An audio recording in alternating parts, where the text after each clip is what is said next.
Hi ladies, my name is Bethany Herway and I'm the Glamorous Housewife. Now, if you've been watching me for a while, you know that I love to cook and I love to entertain, and part of throwing a dinner party is to create a beautiful table. And one of the ways you can do that is by using fresh flowers. Now the problem I had is I was never any good at it. It wasn't one of the talents that I had. So I forced myself through the years to come up with a few tricks on how to make a beautiful table setting easily by using flowers that you can get from your grocery store. So today I'm going to show you one of those ways. To start, I have basically, I'm sure you've seen these. It's a huge floral arrangement. It was in cellophane, but I cut it off because it makes a lot of noise. And I put it back together here. I had two, so you could see what we're going to make. And so now I'm going to show you basically how, using this type of thing, I created this centerpiece. So let's get started. All right, the first thing you want to do, I'm going to move some stuff around, is cut the rubber band off and get rid of it. Now, I don't know about you, these often come in the flowers that I get at the grocery store. It's just flower food. I'm under the impression it's vitamin C, but if it comes with it, I always put it in my water.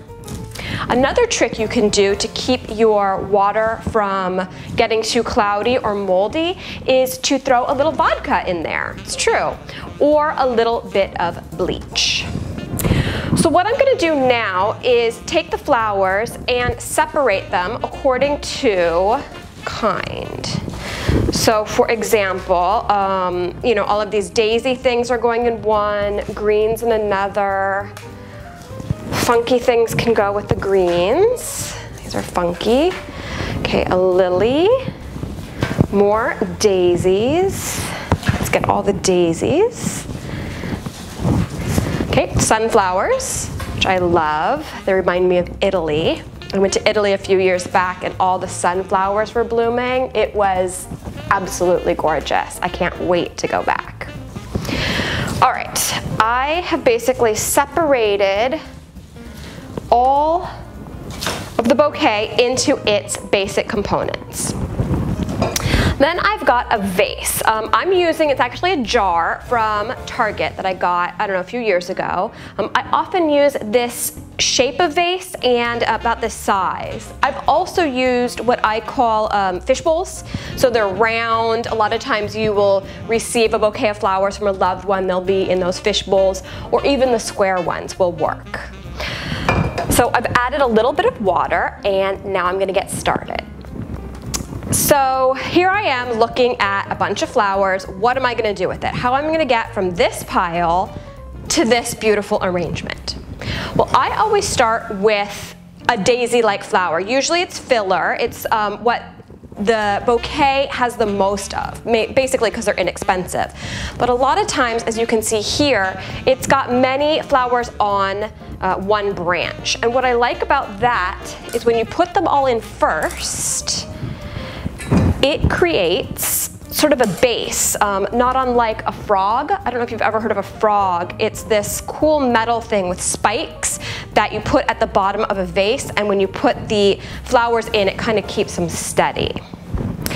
So as you can see, when I was talking, I basically just started cutting the flowers, and then I put them in just to see if that's sort of about the length that I want. If it's too long, I cut it off a little bit. If it's too short, too bad, there's nothing you can do about it. You just make it work.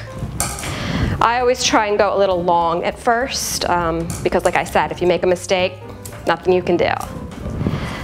Okay. So here we go. I'm just sort of placing these around to create my base. Okay. It's not terrible. It's a little long. So I'm just gonna trim these two.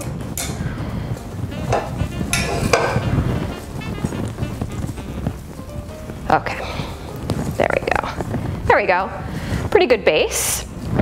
And the next thing I'm going to do is whatever the larger flowers are, because this is going to take up a lot of space.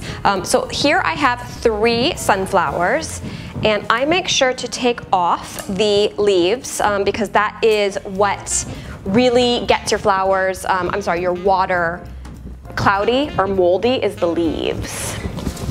And then what I do is I put them in what I call a triangle, basically 3 points. 1, 2, and last but not least, 3. Okay, I don't know if you can see that, but you've got, well, right now an upside down triangle.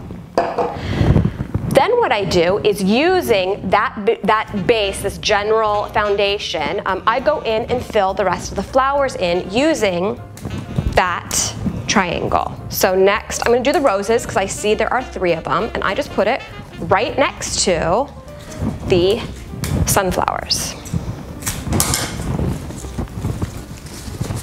There we go, 1, 2. Careful, don't get stuck by the thorns. 3. Ooh, I want to show you one thing. If you need more room, like you want your roses to be bigger, you can just gently, using your fingers, kind of pry it open and it will bloom even bigger. I think that looks nice. Okay, can you see it? All right. So at this point, I think it looks pretty good, but let's add all the frou-frou. Oh, I forgot one, that's okay. Just stick it in there.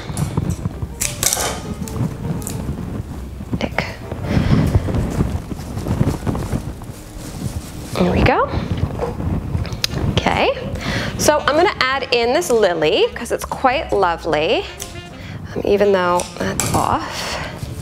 And I just stick it kind of wherever because it's a one-off. I like it when it's a little bit lopsided. I think it just gives it a more homemade look, a little bit less, you know, FTD. Then I'm gonna go with, I'm kind of running out of flowers, I'm gonna go with these funny little filling flowers. And at this point, I just start sticking them in wherever I think they look good. You can continue to follow your 3 points, your triangle, or you can create another triangle, maybe the opposite, kind of like the Jewish star, the opposite ways of the triangle, which is kind of what I've done by accident. There we go. So there, you see the original triangle, here, let me show you, was here, here, and here.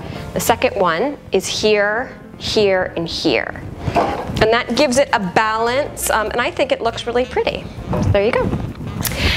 Okay, last but not least, the filler. I especially like these, you know, because it's autumn right now, these sort of, what is it, like grain, like wheat.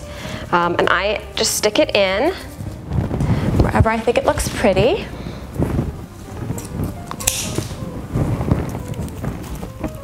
And kind of wherever I see a hole. There we go. And then this cool guy gives it texture, basically. It fills it in, gives it texture. Hold on, let me see if there's, yeah, kind of a space. Oh, perfect, look at that. Doesn't it? Here, I don't know if you can see it. It really makes a difference once you put it in, right? And then I, a lot of times, just throw away the leaves. I don't always use it, but on this bouquet, I don't know if you can see, I used it here, here, and here, again, using the triangle, because it felt like it needed a filler. So I'm gonna go ahead and do it on this one. There we go. 1, 2, and 3.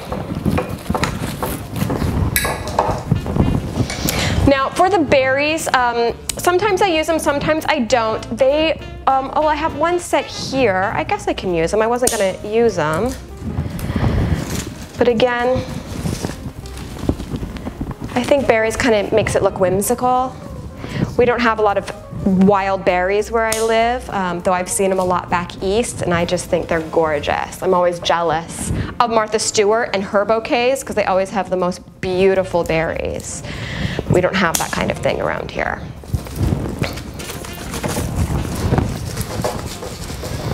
Okie dokie. And that's it. So I'm gonna clean up and then I will conclude by showing you what I've done.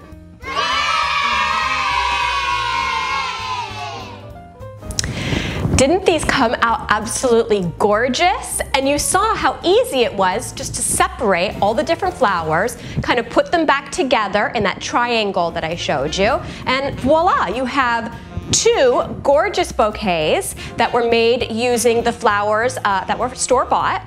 And then I wanted to show you, for those of you who are like, that is not happening, that is beyond me. This is obviously the most basic and beautiful of a floral arrangement, which is just taking one flower and buying a whole bunch of them and sticking them in a jar and putting them all down your table. The repetition and the color looks amazing. It looks professional, and really, that's all you need to do. But if you want to take it to the next level and try doing what I did and create these gorgeous floral arrangements, just follow the directions and hopefully you too can have a gorgeous table. Bye!